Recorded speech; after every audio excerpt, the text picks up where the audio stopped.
Hi, in this episode, I'm going to talk all about how we are getting on with the NFT project Gweimlins and our sort of part 2 journal of how to launch an NFT project. I'm going to talk to you about NFT promotions, NFT marketing, why I've picked IMX, Immutable X as a platform for the NFT project itself, what my plan B is, and also a little bit about what I think is a community conspiracy going on or a missed opportunity when it comes to raising capital or raising money with NFT whitelists.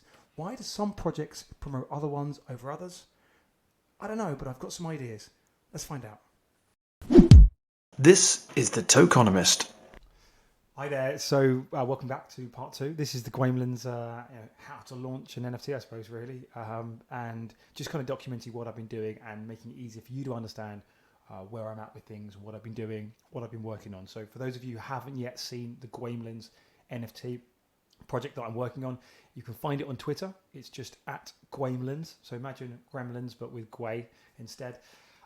You can find us on Gweimlins.com, or you can just go over to my own Twitter, which is there. This is obviously the wrong angle of the camera. There, at Real Tokenomist, and you can see probably one of the pinned things in there is talking about it too. If you want to know more about what's going on, you can sign up to NFT alerts or update alerts, whitelist alerts, or whatever you want to do on both of those Twitters. There's a little subscription box there. To be brutally honest, I'm not going to send you tons of emails and spam your inbox, but if I am doing a salient update or a whitelist or a pre-sale or anything that's relative to the product or anything that's relevant, I'm going to stick it in there. The reason why my hat's on back to front, this is the second take of the video. First one was that way. I realised it looked a bit gloomy, and then obviously my hair is an absolute mess. I had it cut, but it's just a bit trashy, so let's just keep this on. Let's keep my head warm.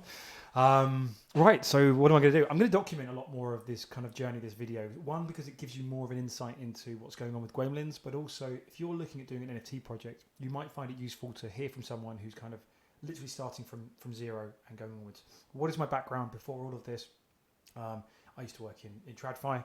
The last nearly 10 years now I've been running retail operations, retail businesses that I own, that I started, and a food and beverage business. There's a restaurant brand out in Ibiza, got a few in the UK, sold my shares for that one. I primarily focus now on helping businesses grow their e-commerce footprint. I'm going to take my headphones out because I don't know how loud I'm sounding. I help other businesses with their e-commerce, scaling up, growing, ultimately towards user experience and how to get them sales. So my day-to-day business involves me looking at people's websites, telling them how bad their website is. And I say to them, look, sometimes you don't need more traffic to your website. If you get 1,000 people on your website and only 5 people are buying, you don't need more traffic. You need to work out why those 995 people aren't doing anything. And so instead I focus on that first. That could be it's the wrong traffic or whatever, without going into a too long-winded pitch of what I do, my services. My focus is generally being user engagement, user experience, and really finding out how humans behave and why they behave and how to get them to behave in a certain way. And I think that's a very useful tool when it comes to marketing a project like this. And it also makes me learn empathy of a consumer. So I kind of understand that if there's something that creates an element of distrust, then they're probably going to close the window and leave.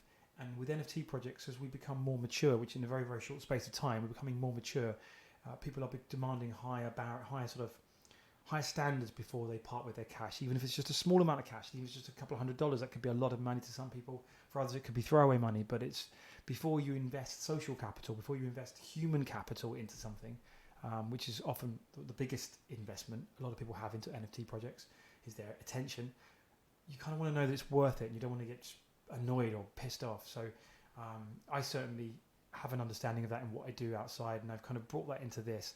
So bringing that kind of TradFi understanding. I've worked with investable assets with investors for many years, and then fell off the rails, as I said in my previous video.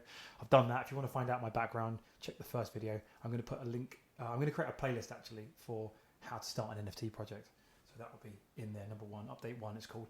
But this week, let's talk about what I've been doing over the weekend. I've been speaking to a lot more NFT influencers. I'm quite reticent to deal with a lot of them. One, because some of them charge crazy money, and there's obviously never any guarantee you're going to get any output of it.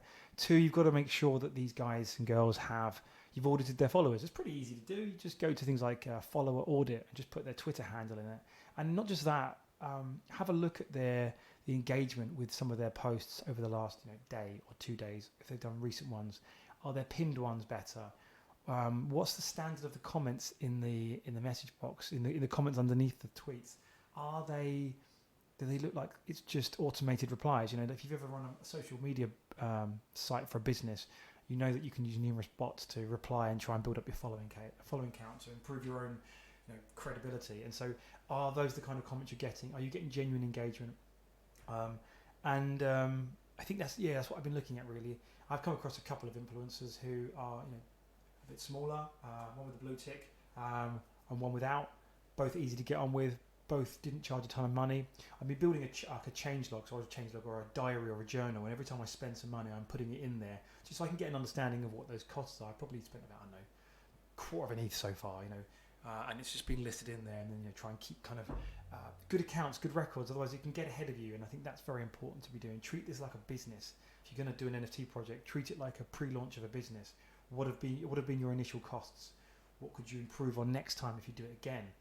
So that's kind of what I'm keeping, and I want to eventually make that available for anyone to look at. At the moment, there's like 3 entries in there. So I've been looking at those. You get a lot of inquiries when you do posts, and they go, "Oh, can you DM me?" And you look at their followers or the kind of content they promote, and I'm just not interested. So be cautious. The sad thing is you see a lot of these projects still raise a lot of money, and they are, without knocking any particular projects. There was one that I was talking to some people on Twitter about the other day that I was going to get into about 0.03 is a bit of a flip really, and it ran up to about 0.6 in a day. I was like, oh no, I've missed it. And then there was a cancel brigade come out because there was some tone deaf traits. I don't know. I didn't really get involved in it too much, so I'm trying to be political. It's very easy for me to get political. So they have seen their price just crash, absolutely crater, as everyone just flees. And that project sold out, and it was just a straight clone of something else. There's not really a great deal of work gone into that other than just paying marketing influencers. And I think if you do a project and you've got 10,000, or in this case it was about 5,000, but if you've got 10,000 pieces and you're doing 0.03 ETH per mint, that's 300 ETH. 300 ETH? 3,000 ETH? Oh my God. It's 300 ETH. Okay. That's over $1 million. That's a lot of dough, right? 1.2 million, 1.3 million dollars. If you know that you're just going to walk away with the money, you can just absolutely pump the money into NFT shill promoters. You can go, right, I'm going to put 100 grand, 200 grand, 300 if you've got the money, or you can incentivize them on the back end to do that, and you don't care because you're going to walk away with 6 digits in your pocket, and you're just going to have some people run a Discord mod for a while. It's not a lot of money. You can do all those things quite cheap to give the air of appearance, but ultimately you're off in the sunset. You're seeing it all the time. You see the same people very often do these constant rugs. There was Cyberlions did a rug. There was Cybercats before that. They're the same people. If you mention Cyberlions in their new Discord for these people, which is Roboverse, it automatically bans you. And actually, I can't even get into Roboverse because it is a rug. So it's really disconcerting. That's just despicable, really. I can afford to lose on a rug if I get rugged. I can afford that. I'm fortunate enough that my life has gone the way again that I needed to, that I can lose a few $100. But there are a lot of people who can't, and people say don't invest more than you can afford to lose, and that's all very well, but put yourself in the position for someone who's so desperate and they've tried everything and they feel life's beating them down. They're still going to do it because that's our base instincts, isn't it? We're driven by fear and greed, fear of losing everything, fear of death, fear of taxes, fear of the invisible monster in the corner of the room, fear of the monster under the bed, fear of not being able to not being included, and fear of missing out something as well. FOMO, obviously, that's the biggest fear, isn't it? And then there's the greed aspect as well, but they all come down to the similar very things, kind of base material things. From being in e-commerce, I kind of learned that stuff. So people will still do it, and what we don't want to do is have as many of these scumbags out there that keep doing this. So that's one of the real problems that I'm seeing, and I find it quite disheartening when you're like, I'm trying to do something right, and people still just want the pump. So that's, I guess that's something to be mindful of. I think quality rises to the top, and good things stand out. I'm still going to be here doing what I do longer than some of those. So I don't know. People eventually learn. So that's what I've been looking at first over the weekend, looking at kind of promotion, and this is the kind of reason why I wanted to do these videos. I was going to do one a week because it's part of my roadmap. I said I'll do once a week. I'll do a video, stream it out, and people can see what I'm doing. But actually, I'm going to do these more frequently time permitting. So I'm still going to do one a week, but I might do 2 or 3 a week. Depends. I don't want to do them too long, but I don't want to do videos with nothing in them, but I do want to do more videos for those people who want to follow the kind of the journal of doing this. So that's probably the first thing. Now, I mentioned in the last video that I was looking, obviously I want to be on IMX. Why IMX specifically? 2 reasons. 3 reasons actually. One, I think there's a lot of investment going in there by bigger brands, bigger platforms. I don't mean NFT projects. And so it's very, very early days, but it very well is a very, very good scaling solution for Ethereum. That's the first reason. Second reason is EVM compatible. And the third reason is one of the things I've said in the white paper is if we don't hit 50% of sellout of the public sale within 10 days or whatever it is, that's 7 to 10 days, I will offer the community, guys, we need capital to do a VC. If there isn't sufficient capital, you think, to do this right now, happy to, let's vote as a community for a refund. I'm saying again, I keep saying this, I think it's very, very, and I hope this doesn't come to pass, but if you do that on Ethereum, the costs become very, very high, and what's left over to refund people in terms of the gas becomes very, very, and why would you want to reclaim a refund on the gas? I don't know, and I haven't looked into the exact workings of how to do it, so that's full disclosure, but we want to have as much capital as possible to do that refund if that comes to pass. And it may be that everyone goes, hey, you know what? We've sold out half of them, or just under half. That's fine. We can start with that. We can still carry on minting more, and maybe we just carry on doing the marketing, or whatever. But I want to give the community that option. As I said, this whole project, I want it to pass the bus test. If I step out in front of a bus tomorrow and it hits me and flattens me, the project should still be able to run. So what else have I been doing? So there's a few people that I've been fortunate enough to meet and communicate with from other NFT projects I'm in. Winter Bears, I'm quite active in that. A bit of a ranter. Crypto Dads, I was one of my first, it was my first proper NFT that I bought. I bought some terrible NFTs. I got rugged on my first NFT. Raccoon Secret Society. That's about, I might just have to hide that in my wallet. But I've met some great crypto dads who are interested in what we're trying to do, and that is to try and create something a bit higher quality, higher bar, more transparency. You can see some of the mistakes that other projects are making, and I said it before, isn't it? When you're investing social capital or human capital into something, you don't want to retweet a project that you're embarrassed by or that you feel that may not be a good thing long term anymore. You don't want to invest time on a Discord or helping out or contributing to a project that you feel the founders don't appreciate you or don't understand your concerns. And I certainly have that as a project I was quite excited by, and I just have to discommunicate myself from the Discord because I just found it frustrating. And you make suggestions and you find out about 2 weeks later they actually have done your suggestions in the end after panning you, we're all busy, we're doing this, blah blah blah. So I found some good people, and what I hope to do is build kind of a preliminary community focus group or parliament. We'll flesh that out, but people who can help, match the pathway or build the pathway or whatever the phrase is, I don't know. So I'm finding good people already who believe in these ideas. I don't want to name them or dox them, but you chat to me on Twitter in the DMs, you chat to me on Discord in the DMs, and I appreciate the support and the help so far. So that's what I've been working on as well, speaking to people, trying to get engagement. This doesn't work. You don't create a DAO by not listening to people. Now I believe I've got some fundamental ideas that I think you have to. If you're creating an NFT project, you have to have a clear.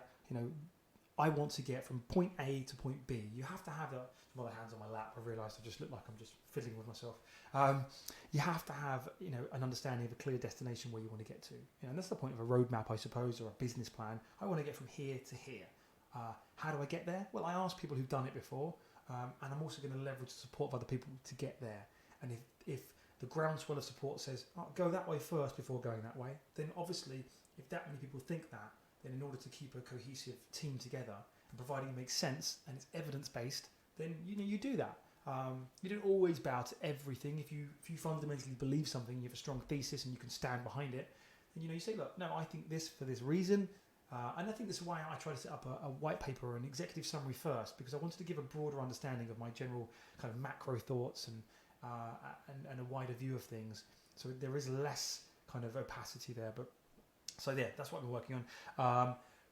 The promotion aspects. This is interesting. So this is interesting. I'm going to timestamp this. I think there's an opportunity here that I've discovered. Now, I'm not the smartest guy in the room. So I think if I've thought of something, someone else probably already has. It was the same, wasn't it, with Alexander Graham Bell when he invented the telephone? I don't know whether or not that was just an advert for the Discovery Channel or some inventor pack, but he wasn't the first one to invent the telephone. He was the first one to get the trademark or the patent or whatever. So I'm not the smartest guy in the room by any stretch of imagination. And other people have probably thought about this. Okay, so I see projects right now that are, and well-known projects that are promoting other projects. They're saying, hey, we've got a number of whitelist spots and we are hoping to we're going to do collaboration partnerships. Here's some value. So let's imagine you have NFT, Joe Bloggs NFT. You've got Joe Bloggs NFT and I've got Monster NFT, not official endorsement. And I want to sell out Monster NFT. I want to sell out, I want to raise the capital to meet my ambitions and my dreams and the dreams of those people who back that. Okay. Getting capital is not easy as people always make out. It might be if you're, very, very established, but getting capital is not always easy. There is a cost to raising capital. There's a cost to getting capital. There's a cost to holding capital. Getting capital costs you money. If you want to go and get a corporate loan for your business that's a bit newer, you're going to pay a higher interest rate per year because there's a higher risk attached to you, and the person who's giving you the money wants to earn money for giving you that money. Okay, there's a cost to getting that capital. I don't think this is any different, and I think I'm discovering something here. So if I want to get your well-established NFT project to promote me, so I'm going to give you some of your guys and girls. I say guys, I say it, gender inclusive. It's just a phrase I've always used. If I'm going to give your guys some NFTs from whitelist from my project, okay, that's not really a benefit for you. It could be if what I'm doing works and I raise the capital, but really I'm asking you to mint in my project. I'm going, here you go. Here's an NFT whitelist. You can mint. I can get some of the money into my project. Okay? Who benefits there? Okay, I benefit considerably more. Long term, medium term, short term, you could benefit fantastically so for having done that and for having had the opportunity to get in at a cheaper price. But initially, to build critical mass, to move get past inertia, to get the ball rolling, to start moving, to start building up my Twitter following, to start growing things, who benefits more? I benefit. So if I'm approaching Joe Bloggs NFT and I'm saying, hey, I want to give your guys and girls some whitelist NFTs. If I'm Joe Bloggs NFT founder, I'm thinking, well, of course you do, because you want our money, and we're a community and we're worth something. Okay? So I'm going to let you do that, and I'm going to let you promote that in return for X number of NFTs paid for to go into our treasury. I'm going to do that for a percentage of what you successfully raise, because you're using our network, you're using our community value. And if we say that NFTs equal the value of the community, the NFT value equals the community value, potentially long term, or even now, the value of that mass, then there's some money trading hands somewhere. Now, I wonder often how certain NFT projects get promoted by other projects.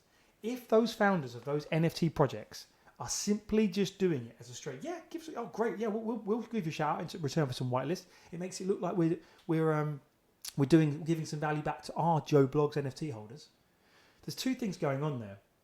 One, Joe Bloggs NFT founders are out of ideas. They've run out of ideas, potentially, that they haven't thought this through, and they go, yeah, unvetted, just let you do it, right? That's the first thing. That's not an absolute.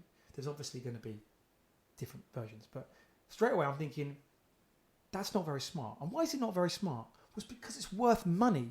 Your community, Joe Bloggs NFT, buying into my mint, whether it's whitelist or not whitelist, benefits me hugely in the near term because I'm getting people to buy in. That starts to look like the sales are going through and other people then jump in on the FOMO. Okay, I'm benefiting. I should pay for that. So what I said recently in a tweet was, I will happily give a percentage of raised funds off the back of your holders minting with my project into your community wallet. It's your community raising the capital for me. I should reward you just as I would reward any of these big influencers who demand 4, 5, 6, 7, 8, 9, 10% on the mint. Now, fundamentally, where our project differs is I believe that there needs to be a cap of no more than 15 to 20%, give or take, of the initial pre-mint funds. And that money has going to have to cover initial infrastructure setup, paying for the launch, paying for all the things as I set out. 80% of the treasury mint or the initial mint, about that, these are loose numbers, I would want to see straight into the treasury wallet. I think that's how else we can have a VC otherwise if there's no money in it. And so a lot of people see these NFT projects as, oh, all of the treasury is cash for the founders, and then maybe we'll put the royalties in there afterwards. It's like, no. We're going to be an NFT VC in the metaverse. We're going to need the capital. Capital goes in there. So what I'm finding subsequently from that is actually it becomes very hard to find people who want to promote your project because they want huge percentages. But I'll cover that in a second. Actually, I did mention that in the last video. I've got developers who say they want 20% of the funds raised. So what if it's a free NFT? What's a free mint? What do you do then? What if we don't raise the money and I refund it? What are you going to do then? Like, don't people just charge you for your service? I'm happy to, and I've got a solution for that project, that aspect as well. I've been fortunate enough to find a developer who backs our ideas. But going back to this initial thing is, if I'm approaching Joe Blogg's NFT and I'm saying, I would like to give you guys some whitelists and I want you to share it and tweet it. I'm using your social capital tied up in your project. If your community is only getting whitelist opportunities to buy into my NFT for slightly cheaper,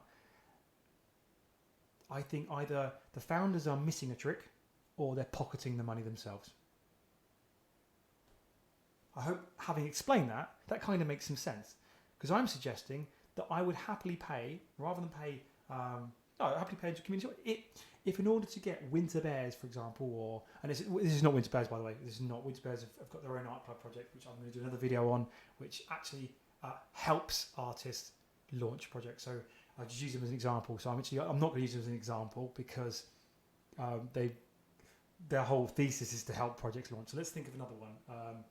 Let's just use an analogy again.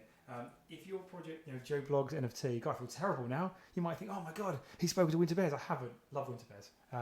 So there you go. Check them out. They're a genuinely nice community as well. Actually, one of the things they're trying to do is to help young artists or new artists launch through their art club project, where the whole community benefits by helping that artist grow as well. So they're actually directly incentivizing their community. It's kind of very similar almost. So deserve that. So bit of promo. Anyway, shit in my bags. So Joe Blogg's NFT. If Joe Blogg's NFT holders are promoting the whitelist for my project, then some money should be going back. And if you say to them, look, I'm going to give 3%, 4%, whatever it is of capital back as a thank you into your community wallet to benefit your community because you've helped grow this community fund, treasure chest or whatever. That's the value. And I think that's how people need to understand how the value of some NFT communities can be worth. A cohesive community promoting other projects. So that's that. And I'm thinking, if I'm thinking this now, is this being done and I'm just missing a trick? Are the backhanders going to other, I don't know. And I'm seeing a lot of projects being promoted by other projects that there's been no vetting. We don't know if it's going to be a massive rug pull. You're asking our community to jump into those whitelists, and there is not. I don't know. I think it'd be quite cool if projects were, if your community was asked, if Joe Blogg's NFT, hey guys, we've been offered whitelist by so and so project. Is this something you think we should promote as a community? Yes or no? If it's yes, cool, do it. If it's no, then don't. You should ask the community always. So that's kind of where I'm at, and I would do the same. So I think it's important. It's really simple things to ask people as well. Would you like this or not? People might say no, and they may say no for a reason because they've done their own research and gone, actually, it looks a bit spurious. There's got spelling errors all over their bio. If they can't bother to correctly spell their Twitter profile, can we trust them with the funds? So anyway, that's that. So that's what I've kind of discovered through this, and I'm thinking, is this being done and we're not being told? I don't know. Conspiracy alert.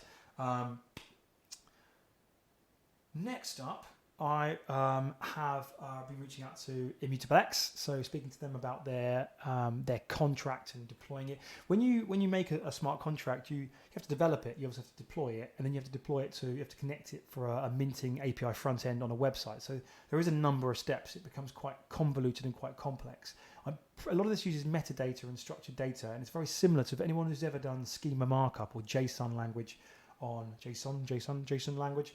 From just building a website, for example, you will be familiar with the kind of code. And I'm fairly familiar with that. So I'm like, well, do I just learn this myself? So Solana, for example, Solana looks a lot easier to do.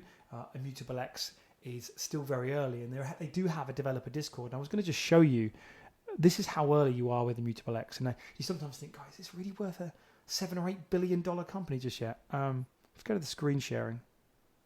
So we've also been looking in the previous video about why we're using IMX and things like Solana, and I've actually reached out to both of them because I always want to keep a spare backup, a plan B option open. IMX, still very early days with lots of things. I want to launch of IMX. I've explained why already, but I just thought I'd show you their Discord. So one of the problems you have at the moment with their Discord, if you can just bring it up, let me just find it. Main window capture. Let's have a quick look. Let me just jump into Discord. Get it working. Work, Discord, damn you. So bear with me. Here we go. Right. So let's transition this over. So you can see here the Discord. This is the Discord for IMX developers and developer discussions. And I keep an eye on it really to see what's going on. You can see here, so today it's about, in the UK it's 1 o'clock. Okay, so 1 o'clock. Let's spin it through. One quick slide. That's me, one slide that was. What is this? This is the 14th. So today is the 16th. So that's one quick spin of my fingers. There's not that much going on in the developer Discord for OBS, which can be, it's a little bit disconcerting to think, oh God, if there's problems, are there enough people to understand it? There are some really good developers out there, but I just want to keep options open, a plan B as it were. IMX offers access to the EVM compatible blockchain and a much easier, to be fair, Solana's EVM compatible as well, but it'd just be nice to be on that one that people like VV are going on to very soon. But I just want to keep sort of a plan B open. That's that really. There's not really much more to add. So far I understand that getting involved with guest lists or whitelists, with other projects seems to be a bit of a closed door. I've contacted a load of them. I've gone through my Twitter, and every day I do I message 10 every day. And so, over a few days that adds up to 30, 40 NFT projects. And I'm focusing on ones that I actually think are a bit more genuine, have better holders, better quality of holder. No replies. So hence why people have to use these NFT promoters.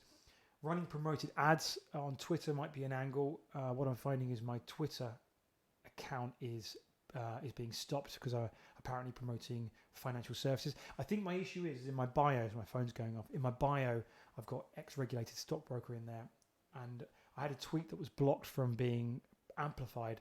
That was a cat smashing the keyboard. I was like, how's that financial services? So I think there's kind of the hurdles you have to jump across. Working on the blogging side of things, the video side of things, how to launch an NFT project, I think will be helpful. And I also actually happen to have a couple of organic websites that I work with that focus on financial blogging. So I'm going to do a bit of a favor swap. I'm going to get my writers to write for them in return for putting some banner ads in there to try and send people across to their first NFT project. And with it, just watching the channel, just finding out a bit more about what I'm doing and hopefully then building up trust that way. It's a bit of a long tail move. So there's some of the marketing stuff we're doing. That's how my brain works. And community wallet conspiracies. Thanks for watching, and I'll get another video out soon when I've got some more to update you on.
So we've also been looking in the previous video about why we're using IMX and things like Solana, and I've actually reached out to both of them because I always want to keep a spare backup, a plan B option open. IMX, still very early days with lots of things. I want to launch of IMX. I've explained why already, but I just thought I'd show you their Discord. So one of the problems you have at the moment with their Discord, if you can just bring it up, let me just find it. Main window capture. Let's have a quick look. Let me just jump into Discord. Get it working. Work, Discord, damn you. So bear with me. Here we go. Right. So let's transition this over. So you can see here the Discord. This is the Discord for IMX developers and developer discussions. And I keep an eye on it really to see what's going on. You can see here. So today it's about, in the UK it's 1 o'clock. Okay. So 1 o'clock. Let's spin it through. One quick slide. That's me. One slide. That was. What is this? This is the 14th. So today is the 16th. So that's one quick spin of my fingers. There's not that much going on in the developer Discord for OBS, which can be, it's a little bit disconcerting to think, oh God, if there's problems, are there enough people to understand it? There are some really good developers out there, but I just want to keep options open, a plan B as it were. IMX offers access to the EVM compatible blockchain and a much easier, to be fair, Solana's EVM compatible as well, but it'd just be nice to be on that one that people like VV are going on to very soon. But I just want to keep sort of a plan B open. That's that really. There's not really much more to add. So far I understand that getting involved with guest lists or whitelists, with other projects seems to be a bit of a closed door. I've contacted a load of them. I've gone through my Twitter, and every day I do I message 10 every day. And so, over a few days that adds up to 30, 40 NFT projects. And I'm focusing on ones that I actually think are a bit more genuine, have better holders, better quality of holder. No replies. So hence why people have to use these NFT promoters. Running promoted ads on Twitter might be an angle. What I'm finding is my Twitter account is being stopped because I'm apparently promoting financial services. I think my issue is in my bio. My phone's going off. In my bio, I've got ex-regulated stockbroker in there, and I had a tweet that was blocked from being amplified. That was a cat smashing the keyboard. I was like, how's that financial services? So I think there's kind of the hurdles you have to jump across. Working on the blogging side of things, the video side of things, how to launch an NFT project, I think will be helpful.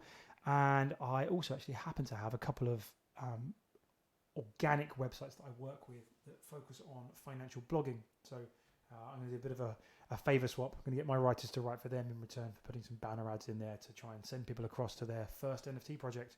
And with it, just watching the channel, just finding out a bit more about what I'm doing and hopefully then building up trust that way. It's a bit of a long tail move. So there's some of the marketing stuff we're doing. That's how my brain works. And community wallet conspiracies. Thanks for watching, and I'll get another video out soon when I've got some more to update you on.